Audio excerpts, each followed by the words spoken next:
Have you been wondering why people snore? People snore because their airway becomes partially blocked and the tissue in the throat vibrates during sleep.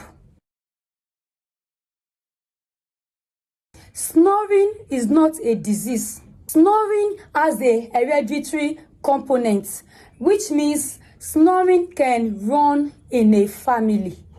Obstruction or blockages can be caused by different factors like bulky throat tissues, poor muscle tone, nasal congestion from allergies or cold, consuming alcohol or sedatives before bed, being overweight, elongated uvula, age, pregnancy, sex, because snoring is common in men.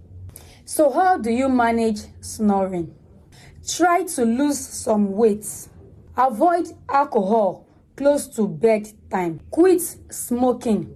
Always sleep on your side.